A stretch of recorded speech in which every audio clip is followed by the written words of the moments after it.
오늘 주일은 주신 말씀 요한복음 17장 1절 말씀을 갖고 눈을 들어 하늘을 보라 하는 제목으로 하나님의 말씀을 전하도록 하겠습니다. 미국의 역사학자이며 신학자인 존 화이트 헤드라는 분이 있습니다. 그분이 인간의 종말이라는 책을 썼는데 그 책에서 이런 이야기를 해요. 사람이 만나는 위기는 하늘을 보지 않는 데서 온다. 이 화이트 헤드라는 신학자, 역사학자에 의하면 과거의 역사를 보며 흥망성쇠하는 수많은 민족과 나라들, 또 개인들을 볼 때 그들이 그렇게 승승장구했음에도 불구하고 왜 몰락할 수밖에 없었는가? 그들의 삶이 무너질 수밖에 없었는가? 그 이유를 질문하고 찾아가 보니까 한 가지를 알게 됐는데 하늘을 보지 않았기 때문이다. 이 말을 조금 더 우리가 패러디해가지고 이해한다고 하면 이렇게 이해해 볼 수 있을 것 같아요.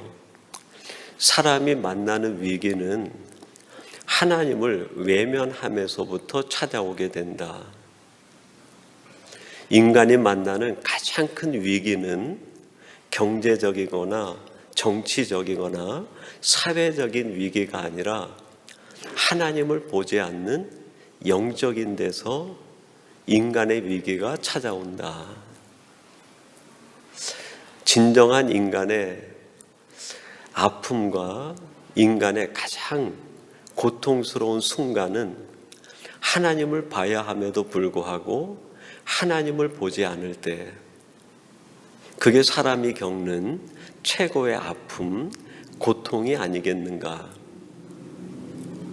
근데 이 부정적인 뜻을 바꾸어서 이해하면 새로운 희망도 보이는 것 같아요.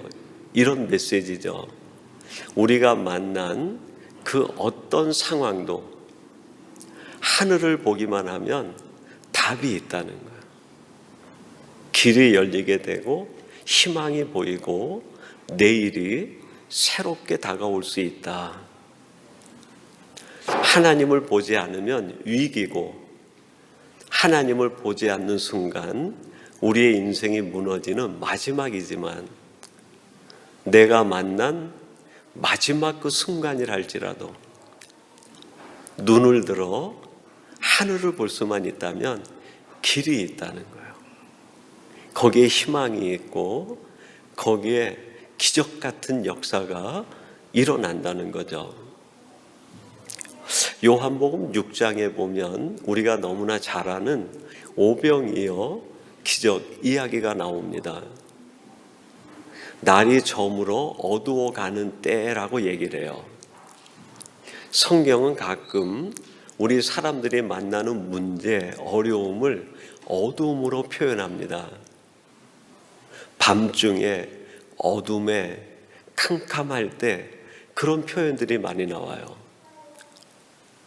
이 벳세다 광야에 남자들만 5,000명이 넘는데 그 사람들이 해결할 수 없는 어둠이 찾아온 거예요. 5,000명의 장정들이 해결하지 못할 인생의 문제가 무엇이 있겠어요? 적들이 쳐들어온다 하더라도 5,000명의 무장된 용사만 있으면 돌파력이 생기는 거 아니겠어요? 5,000명이 가지고 있는 지혜, 재능을 모으면 해결하지 못할 세상의 문제가 무엇이 있겠어요? 그런데 이 벳세다 광야에 5,000명이나 되는 세상에서 가장 머리가 좋다고 하는 유대인들이 모여있는 그 삶의 현장 가운데 어둠이 찾아온 거예요. 사람이 해결할 수 없는 5,000명의 숫자가 해결해 주지 못하는, 사람들의 머리가 해결하지 못하는 큰 문제가 다가온 거예요. 여러분, 그게 우리들이 살아가면서 만나는 인생의 한 모습 아닙니까? 내가 다 해결할 수 있을 것 같았는데 도저히 내가 답을 찾을 수 없는 인생의 문제가 내게 갑자기 찾아오는 거야. 어둠이 찾아오는 거죠. 주님께서 제자들을 불러가지고 한번 너희들이 이 문제를 해결해 보라 이야기를 해요. 근데 아무도 해결을 못해요. 그때 안드레가 어린아이의 도시락거리인 떡 5개와 물고기 2마리를 주님께 드립니다. 주님이 그것을 받아가지고 사람이 해결할 수 없는 그 문제를 해결하는데 어떻게 해결하십니까? 하늘을 우러러 축사하시고 떼어서 나누어 주기 시작하는 거예요. 하늘을 우러러 보시는. 예수님이 공생의 3년 동안 사람들이 만날 수 있는 인생의 문제를 풀어나가시는데 주님이 풀어가신 해법, 그게 뭘까요? 눈을 드는 거예요. 하늘을 보는 거예요. 문제가 가득한 세상을 보는 게 아니라 그 문제 해결에 해법을 가지고 계신 하나님을 향해 눈을 들어 그 하나님을 바라보는 거예요. 그리고 축사하신 뒤에 그걸 떼어 나눠주다 보니까 5,000명의 문제가 해결이 돼버린 거예요. 그리고 12광주리가 남는 거예요. 주님이 보여주신 인생의 해법이 있어요. 해법. 그게 뭡니까? 눈을 들어 하늘을 보는 거예요. 오늘 본문 요한복음 17장은 예수님이 이제 곧 십자가에 돌아가시게 되는 사건을 앞에 두고 주님이 하신 기도 중에 하나입니다. 예수님도 우리와 마찬가지로 예수님도 감당하기 어려운 문제가 찾아오실 때가 있었어요. 요한복음 17장 그 배경에 예수님이 찾아오신 문제가 뭡니까? 십자가였어요. 십자가. 예수님은 당연히 지시겠지 우리가 그렇게 생각할지 모르겠어요. 아니에요. 예수님께도 힘든 일이 있으셨어요. 이 세상 살아가는 게 우리만 힘든 게 아니에요. 아니, 이 세상 살아가는 게 나만 힘든 게 아니에요. 우리가 살면서 힘들고 어려울 때가 언제입니까? 나만 힘들다고 생각할 때. 왜 나만 이렇게 힘들고 왜 나만 이렇게 문제가 계속 찾아오고 왜 내 인생은 자꾸 이렇게 꼬이고 어려워지는가? 나만 힘들고 어렵다고 생각하니까 더 어려운 거예요. 아니에요, 여러분. 말을 안 해서 뿐이지 내가 잘 알지 못해서 뿐이지 내가 아픈 정도의 아픔은 다 똑같이 아프고 있어요. 내가 겪는 것 정도의 어려움과 고통은 정도의 차이라 내용은 다를지 몰라도 다 가지고 있는 거예요. 주님께서도 그 주님께서도 다른 사람은 아무도 알지 못하는 주님만의 아픔이 있으셨던 거예요. 그 무게가 얼마나 큰지 감당하기 어려운 십자가가 다가오고 있었어요. 그때 어떻게 했나요? 오늘 본문 1절에 보니까 하늘을 우러러 눈을 들어 하늘을 보시네. 눈을 들어. 오늘 본문 1절 상반절 이렇게 말씀합니다. 예수께서 이 말씀을 하시고 눈을 들어 하늘을 우러러 이르시되 아버지여 때가 이르러 사오니. 예수님에게 지금 때가 다가오는 거예요. 다른 사람은 잘 모르는데 주님만이 아시는 십자가의 때가 서서히 다가오는 거예요. 인생의 먹구름이 다가오듯이 점점 어둠이 내리듯이 예수님에게 그 때가 다가오는 거예요. 그때 예수님의 해법이 뭐였어요? 눈을 들어 하늘을 보는 거야. 하늘을. 저는 그렇게 믿습니다.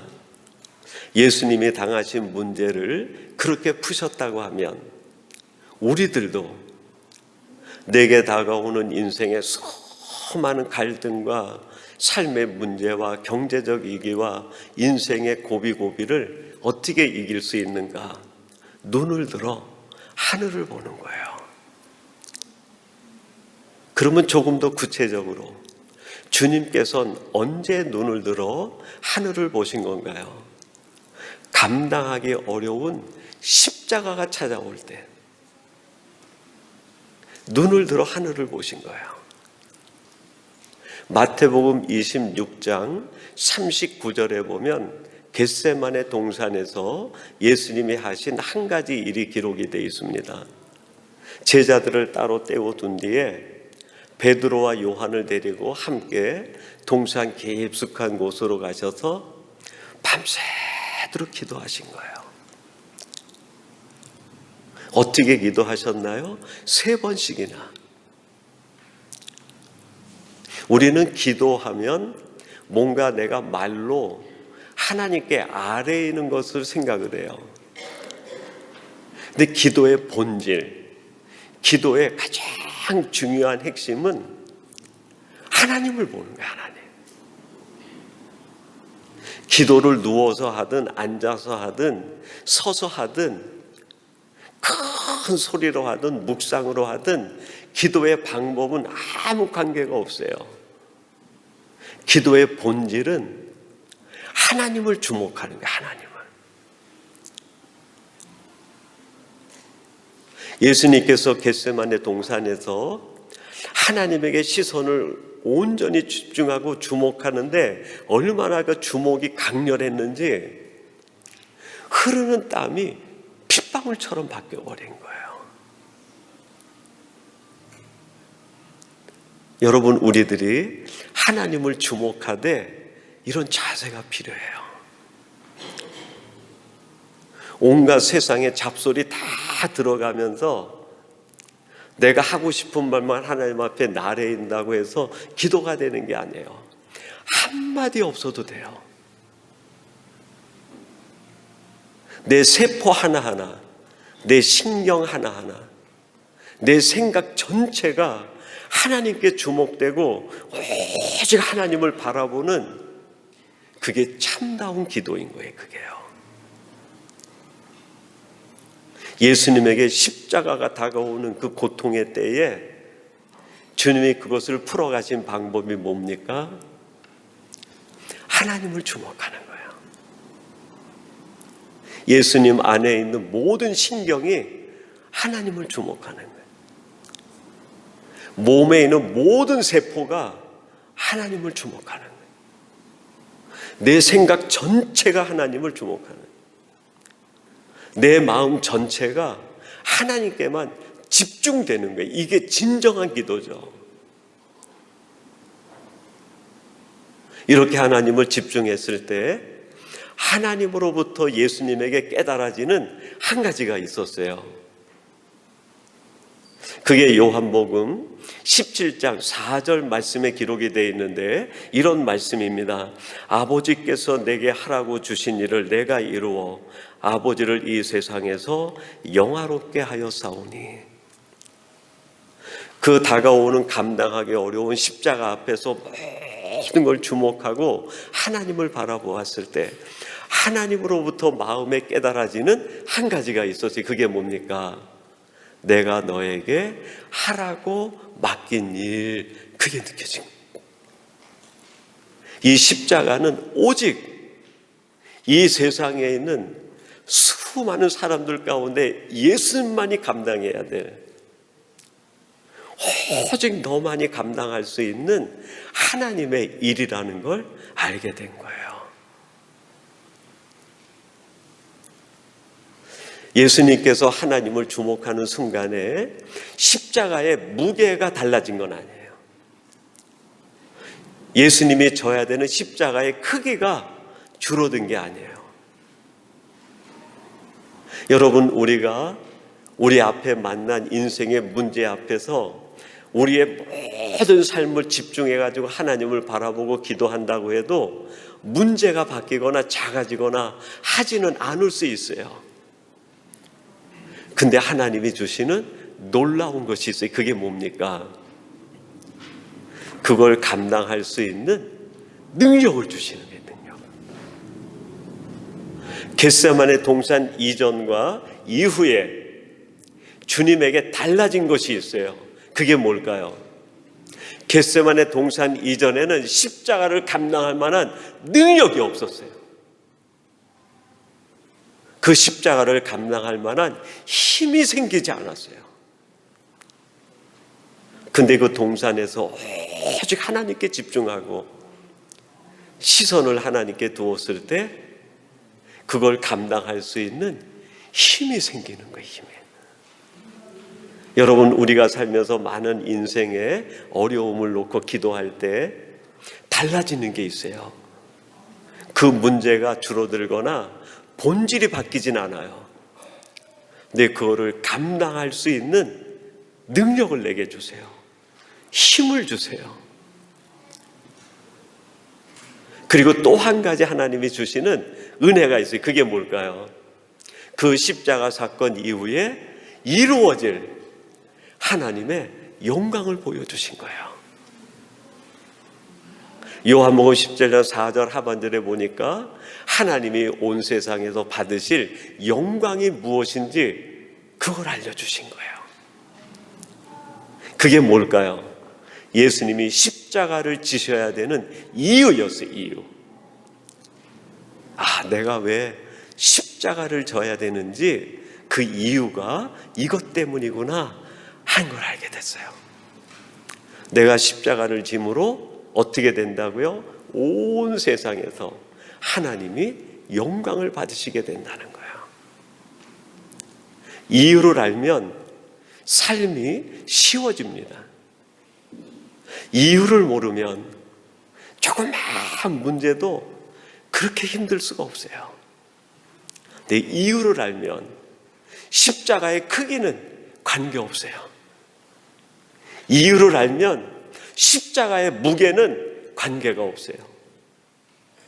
아무리 무겁고 큰 십자가를 알지라도 이유를 알면 감당할 수 있게 돼요. 제가 밴쿠버 삼성교회에 있을 때 인도네시아 바탐이라고 하는 인도네시아에서 도시 크기로 보면 한 4번째, 5번째 되는 도시입니다. 그곳에 교회를 개척하게 되었어요. 근데 거기에 개척하게 된 이유가 그 바탐에서 선교하고 계시는 김영숙 선교사님이라고 계셨는데 저의 신학교 1년 후배예요. 여자 선교사님인데 독신으로 그 교회 건축을 할 때쯤에는 인도네시아에서 한 25년 정도 선교 사역을 하고 있을 때입니다. 사역은 크게 3가지를 했어요. 신학교를 운영해가지고 인도네시아 현지인들이 학생으로 들어와서 신학 공부를 하고 이들이 나가서 교회 개척을 하는 거예요. 그래서 이 신학생들이 나가서 교회 개척을 할 때 교회 개척 지원을 해요. 그리고 개척 지원과 함께 그 지역이 워낙 가난한 경제적으로 어려운 사람들이 사는 곳이니까 유치원을 운영을 해서 어린 아이들에게 말씀과 함께 또 지식을 가리키는 유치원 사역을 하는 거예요. 근데 처녀의 몸으로 25년 가까이 사역을 하다 보니까 가끔 선교 소식이 오면 목사님 저 갑상선 수술 받으러 한국 들어왔어요. 또 건강검진을 받았는데 위에 혹이 있다는 거예요. 근데 의사의 소견이 그대로 놔두면 악성 종양으로 바뀔 수 있으니까 제거하는 게 좋겠다 해가지고 위 혹 제거 수술을 받으러 들어왔어요. 이런 소식을 계속 전하는 거예요.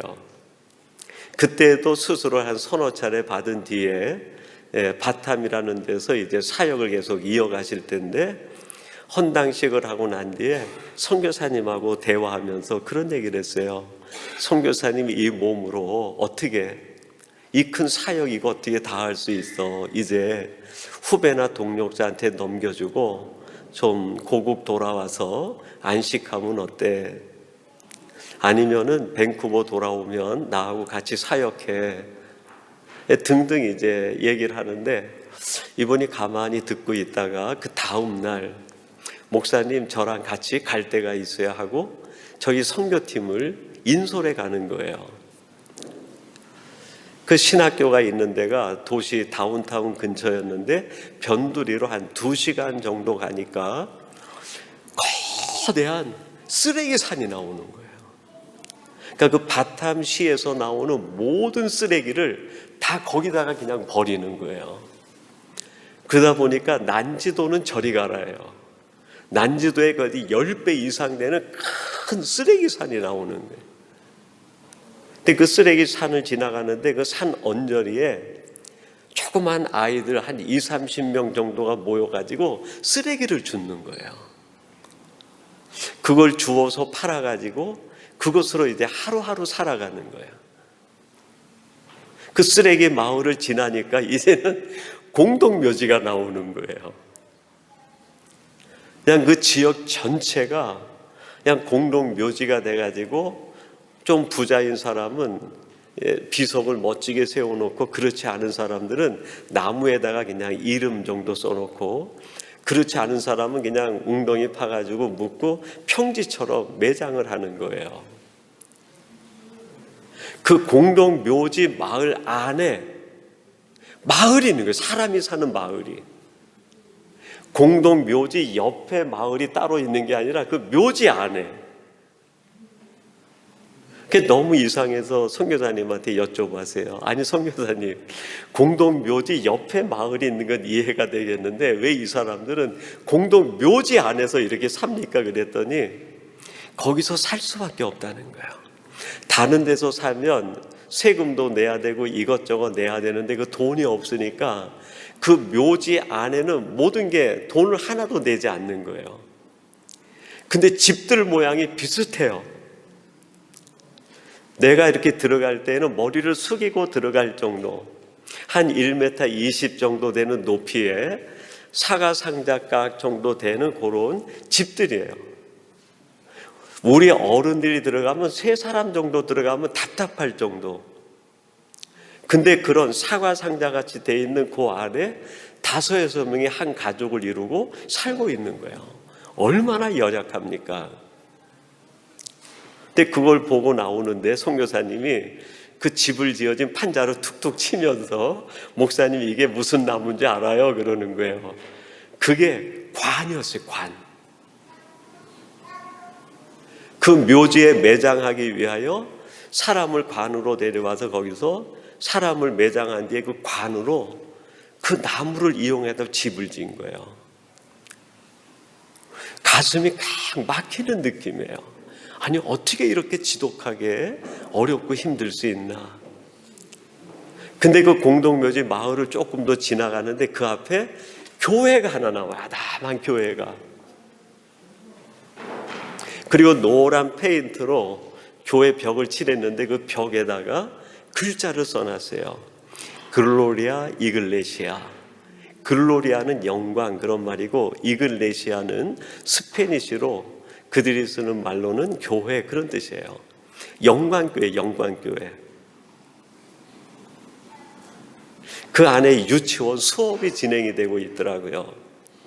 그걸 다 본 뒤에 아이들에게 준비해간 간식을 나눠주고 나오는데 선교사님이 그 벽을 다시 한번 가리키는 거예요. 목사님 여기 써 있는 말이 뭔지 알아요? 글로리아, 영광의 영광. 그렇게 설명을 해주세요. 그리고 이렇게 얘기하는 거예요. 자신이 사역을 하다가 지치고 힘들 때, 내가 감당할 십자가가 너무 무겁다고 여겨질 때 이 마을에 온다는 거예요. 여기. 이 공동묘지 마을에 와가지고 그 교회를 보면서 거기에 써 있는 글로리아 그걸 본다는 거예요. 이 죽음의 땅 위에 관으로 집을 지을 수밖에 없는 그 열악한 환경, 쓰레기 속에서 조금이라도 건져가지고 생활할 수밖에 없는 그 답답한 현실 속에 하나님의 영광을 바라보는 순간에 마음이 편안해진다는 거예요. 또 힘이 생긴다는 거예요. 또 십자가를 감당할 만한 용기가 생기게 된다는 거예요. 여러분, 우리가 사는 이 세상 어떻게 느껴집니까?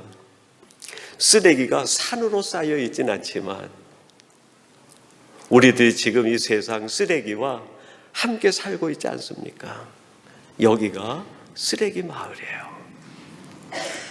공동묘지가 멀리 격리되어 있긴 하지만 우리가 살아가는 삶의 현장이 죽음의 현장 아닙니까? 그리고 여기서 우리는 매일 무거운 십자가를 지고 있어요. 십자가. 내가 내려놓을 수도 없는, 감당해야만 되는 십자가. 그걸 어떻게 질 수 있을까요? 방법이 있어요. 눈을 들어 하늘을 보는 거예요. 하늘을 볼 때 하나님이 글로리아, 영광을 보여주시는 거예요. 영광. 내가 지는 십자가 그 뒤에 하나님이 이루실 역사, 우리 자녀들에게 행하실 하나님의 축복, 우리의 미래에 이루실 하나님의 일들을 보게 하시는 거예요. 그걸 보는 순간에 우리에게 용기가 생겨요. 아, 또 담당해야지. 내가 또 감당해야지. 내가 이겨내야지. 그리고 오늘 본문에 주님이 때라고 했는데 그 때는 어떤 때일까요? 사람이 살아가는 데에는 반드시 사람은 사람과 관계를 맺고 살아가게 돼 있어요.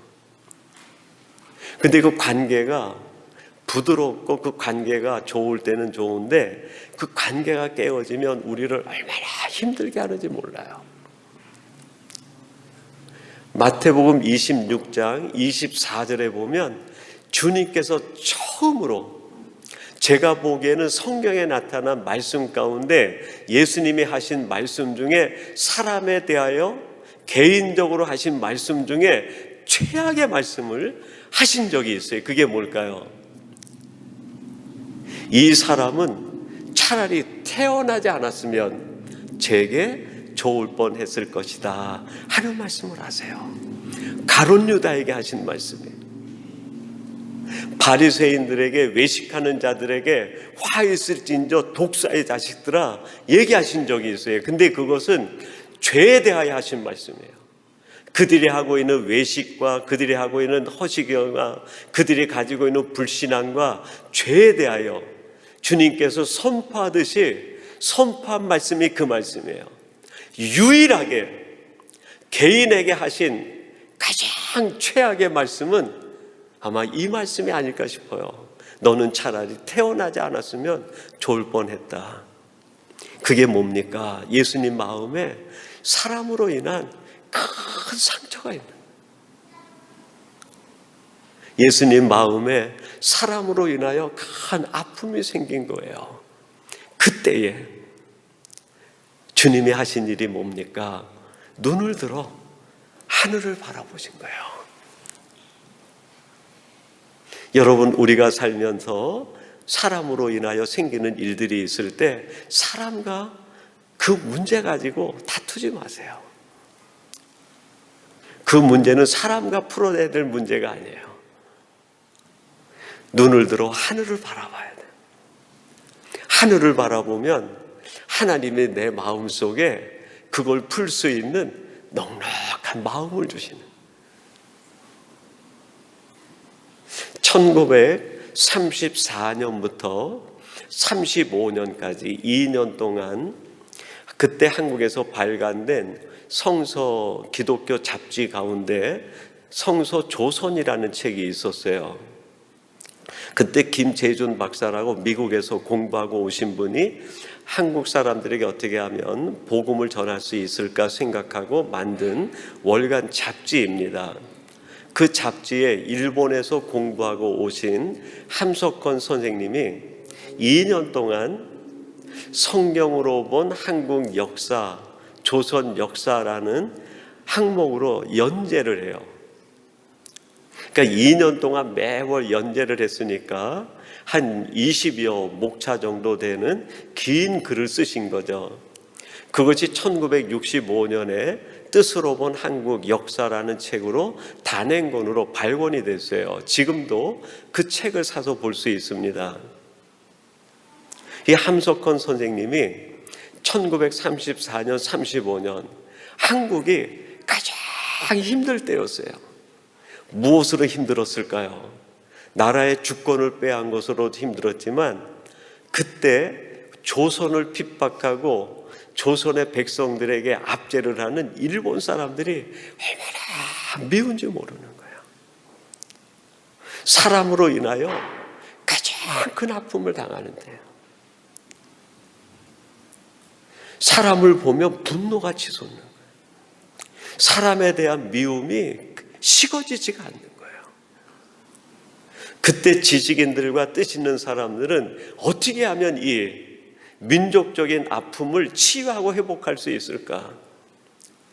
윤동주 시인 같은 분은 시를 통하여 사람들의 마음을 만지고, 한용운 시인 같은 사람도 시를 통해서 그 상처와 아픔을 어떻게 하면 회복할 수 있을까? 마음을 만지던 때가 그때예요. 그때 함석헌 선생님이 글을 연재하면서 거기서 한 가지 얘기를 해요. 조선의 미래는 쓰리 C에 있다, 그렇게 얘기해요. 세 가지 C를 얘기를 했어요. 첫째는 크라이스트, 두 번째는 크로스, 세 번째가 처지. 가장 암울한 때, 우리 조선의 역사, 대한민국 역사 가운데 사람으로 인하여 가장 큰 고통을 받을 때 어떻게 하면 이걸 해결할 수 있을까? 함석헌 선생님의 해법 역시 하늘을 보는 거예요. 하늘을. 예수님을 바라보고 십자가를 바라보고 교회를 바라보자. 사랑하는 성도 여러분, 예수님도 이런 아픔을 겪었다고 하면 우리들도 그런 아픔의 시간을 보낼 수 있고 만날 수 있어요. 그때 주님의 해법이 뭡니까? 눈을 들어 하늘을 보는 거예요. 하늘을. 내가 감당해야 될 십자가가 있어요. 그 십자가가 무겁다고 여겨질 때 십자가를 내려놓기 위하여 안간힘을 쓰는 게 아니라 하늘을 보는 거예요. 하늘을. 그러면 하나님이 그 십자가 다음에 어떤 영광이 있는지 그걸 보여주세요. 그걸 보는 순간에 십자가가 가벼워지는 거예요. 그 십자가를 감당할 만한 이유가 생겨요. 살면서 사람으로 인하여 큰 상처와 아픔이 찾아올 때 사람을 보는 게 아니에요. 눈을 들어 하늘을 바라보면 하나님께서 우리 마음에 평안을 주시고 넉넉한 마음을 주시는 거예요. 다 포용할 수 있는, 눈을 들어 하늘을 보는 이 지혜로 여러분이 만난 인생의 모든 삶의 고비고비를 이겨내시는 우리 귀한 중앙의 성도들이 되시기를 주님의 이름으로 축원합니다. 우리 같이 기도하겠습니다. 하나님 아버지 감사합니다.